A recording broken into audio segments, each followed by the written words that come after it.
Whakaloflai atu, hanei hado tolo do wala tala tutupu ke lata ia moe a whiawhinei. Whakamua nā kaila I loa mahino ia ko e mga aho whē, po ke mahina whē ka hoko mai ai e tau huki pui pui ke he ngangao COVID hongofulu mahiwa ki niwe. Kua kumi atu ai ke he whakatuwhano e māmeha aho nei. Huhu atu a BCN News he māmeha aho nei ke he lilifu palimia mo e talahau mai a ia ke he email ko e tuanga ke he tau wai huki pui pui ke he ngangao COVID hongofulu mahiwa ko e whakatali atu ni ki a New Zealandi. Mo e hane whainga hua kia I e tuhi kupu he whakatuwhano, mo e whahi malolo seno ke he tau whakaholoanga ke he mga aho ka kamata ai e tau huki nei. Kua whiwhili ai he komisi liu whakahui he tohi whakawe, koe komisi nei he whanau ke pole, ke whakamahao ni e kiseanga ke he wala taha mo e wala ke uaki he tohi whakawe. Pihia e taha whakailoanga kua whakailoa ai he whahitapu ka mole. Kua whakailoa ai he whahitapu ka mole, tō kise ni ke he wala taha, whakamahao ke tau mata kupu taha ke hongofulu lima he tohi whakawe, mo e wala ke uaki, tō kise ai ke he whalu mata patu whakaweanga no mela hongofulu maono ke he tōlungofulu maono he tohi whakawe ha niwe. Talahau mai e takitaki he komisi ko lilifu ka Olaf tau Veve Jacobson, kua whakata he tau mga aho nei ke maua ai tau tohi he tau tangata mo e tau matakau, ke tuku atu ai mo e whakamahino ko e wala po ke numela whē he tohi whakawe kua manako alau tolu ke whakahui mo e tau kakano kua manako pihia. Kua whakata atu tau tohi ole ato whakakaupā mai he aho tolungu fulu he mahina ha pe lila. Amana ki fōki e lilifu ko Jacobson ke whai whakatutalaanga ke he tau whiwhilianga ne he komisi ke he whakaholoanga he leo taongo he aho whlei le whaitapu nei. Pe he taha hukui ke he matakau soka he motu ko Jamal Vedriaki, kua nā kai hako e tau walatala ne pe he, kua nā kai ngā hua e matakau soka ha niwe he tau hongofulu tau kua mole. Kua iloa ai he okioki whahitapu e kua mole, kua utakehe ai a niwe mai he matakau Oceania Football Confederation, ha kua pe he kua nā kai ngā hua e matakau ke hongofulu e tau kua mole, ha ne e tau walatala ia. Talahau mai a Jamal Vedriaki ko ia taha he matakau Soccer Association ha niwe ke hukui e tau fuata mo nā kai talia ia e tau talahauanga ko nā kai ngā hua e matakau Soccer ha niwe he tau hongofulu tau kua mole. Koe aho whaiumu he o kio ki whahitapu ka mole aho ono he maina masi ne whakapuloa ai he Radio New Zealand Pacific e tau walatala ko utakeha niwe mai he tau matakau kauwhalataha ke he Oceania Soccer Confederation ha kua pehe kua nā kai ngā hua e matakau ke he hongfulu tau ka mole. Pehe a Jamal ne matutaki atua ia ke he matakau Oceania Football Confederation he langana i tau walatala nei. Mo e pehe mai e taha ofisanga hua he OFC, koe whai tangata mai niwe kua tohia angi ke lau tolu me tala hauanga ke kumi taha tangata i New Zealand ke hukuia niwe, mo e tātu e tau hokotaki ha niwe ke he matakau OFC nei. Talahau mai a Jamal koe tau uawhi hongofulu ne tohi ole atu ai e matakau halau tolu si moa mai fitu e awhi tupe Amerika, mo e whakaonga e lau tolu tupe ia ke whakatau e tau kaloa, ke lata e mo tau whakakuanga ke he wheua pele soka he motu. Koe tau uawhi hongofulu mataha ne whakahoko ai fōki e taha whetoko soccer tournament, e lata ai fōki me tau whanau iki. Si liu fōki ni whai wheua soka he tau uawhi hongofulu malima, mo i kisia e lau tōlu tokalonga e tau matakau ne whetoko ai, mo e manako ke he pele soka. Koe tau ia ne kautua ia waiea he tau pele soka. Talahau mai a Jamal Vedriaki, koe amanaki e matakau soka ha niwe, ke whakahoko taha whono he autoloto, ke whiwhile tuanga ke mena nei ko ne tupu, ko utakehe mai a niwe mai he matakau Oceania Football Confederation, moe ke tālanga i whoki, moe anono ke tau puhalanga hua ke lata me tau I mua. Kua mali kisi hake e tau tupe lau matai he whakatuwhano ke he matakau he tau whiwhine he motu, whakatatai atu ni ke he tau matakau he takitaki maanga ke tau mga aho nei, koe hongofulu e awheta la he taha tau. Pihia e whakailoanga kua langana ai ke he aho he tau whiwhine he larulangi ne whakahoko ai he māma he aho ni awhi. Ke whakamole tau mati whakatuwhano whakalatalata ke pui ake tau mamui he tau whiwhine a niwe. Ko taha puhala ia ke paleko ke mo e tau tolu e mitaki. Ka taha whoke mana ni tupe mana tuaka ki ei. Hako langone tala whoki ni au. Ko whai whiwhine he moti ne nā kai mawhala porque manuhina pihia e tau mamui. Mai long e tau tolu nā kai whetatai aki e tau mamui he tau whiwhine niwe. Ni ke o tolu ke whakapuloa koe no nofo ma whala osi tau whiwhini ni we. Kai longa tau mena kua hiki he waha, kua hoko mai atu tōki ai. Kai mauanga ia e whala tau mahani nākai mi taki. Si ka paleko whakamua ia ke tau tolu hea honei mahako tau mamatua whiwhini. O lea tō ke mataala moi hako. Mahako tau mamatua. Ke whala tau whiwhini he moto tau tolu. Mai longa whoki tau whiwhini. Po ke whala whiwhini mai he tau motu kehe. Ne ko whiwhili ke tākele mau iniwe. Koe ha tau tolu tau ka pisinga po ke tau matakainanga. Whakamawhana atu, mo le veki atu ke lo tolu, ne manako long matai. Koe tau manuina nei ne whaki mai he atua, ke no nofo whiawhia mo e mawhala a tau tolu iniwe. Kai nā kai pihia, he halolahi e tau motu e lalolaingi. Pia whoki mo e atu Pasifika, koe awhala hili, he whahe tau pukamole, ne longane au ko liongi tau whiwhini ke risiano, mai tau whiwhini he motu ko Vanuatu.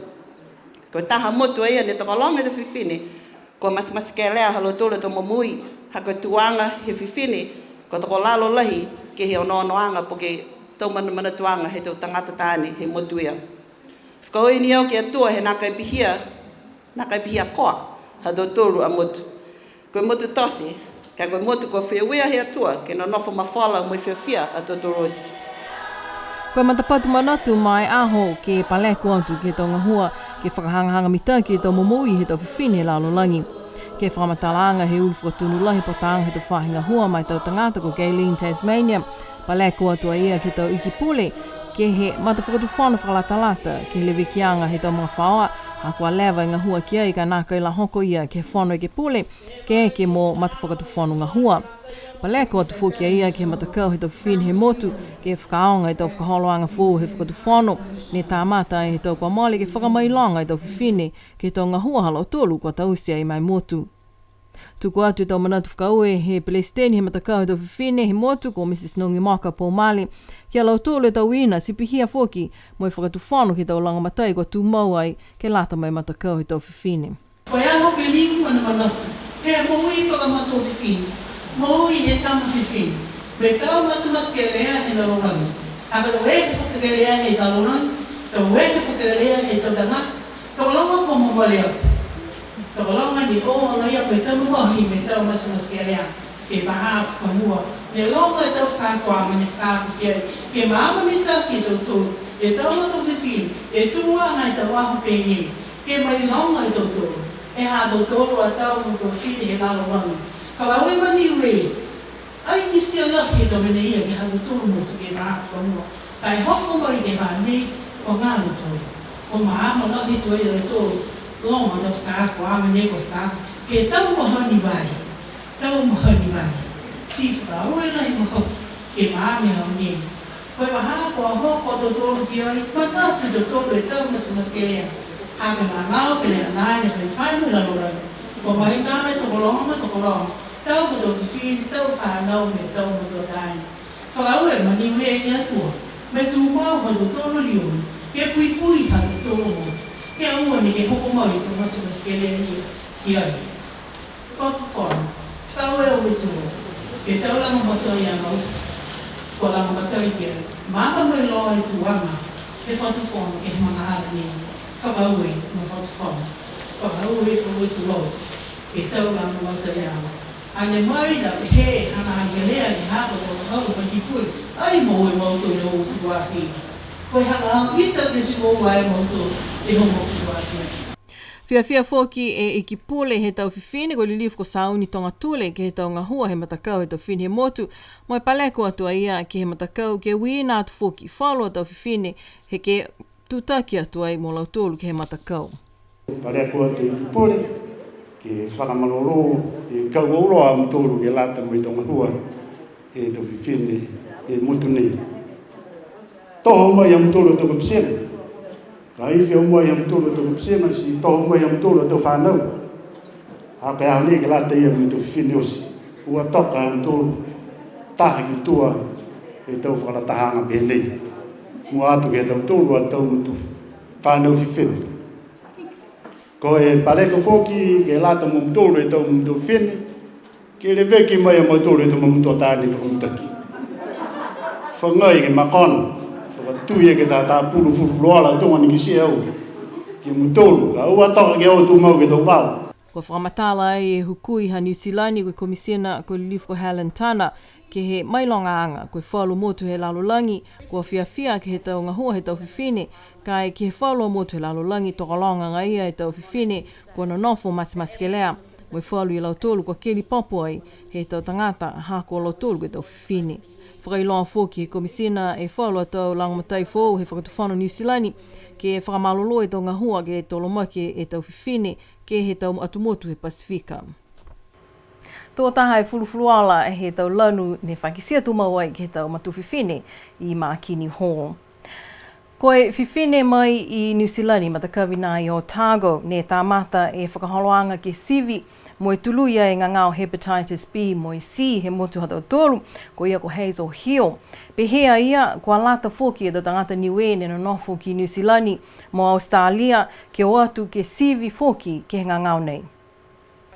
Kua whakatutala e mo Hazel Hill ke he Zoom mo pehea ia koe tau vai ke tuluia ke ngangao hepatitis nei nā kai whaitutungi ke he tau motu ko New Zealand mo Australia. Kai tuaha ia tokalonga ne nā kai iloa koe mana pehea.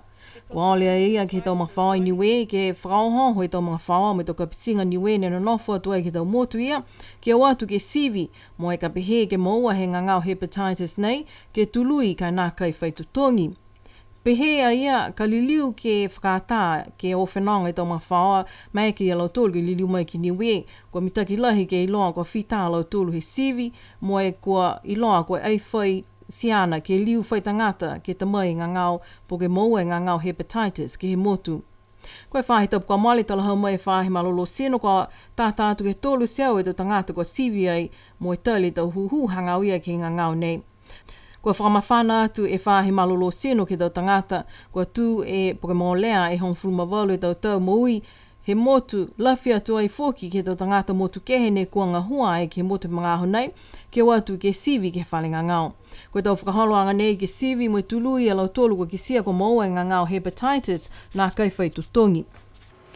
Kua whiawhia ai e aonga he tau whanau i ki he motu ke maua e longa e tau pepa tutou fōu whōkia i he whakatufonu ha Australia. Kua lata tonu ha kua liua e aonga he mga aho nei ke kamata halau tolu a whakaholoanga ke tutou pepa ke taha e siau e pō.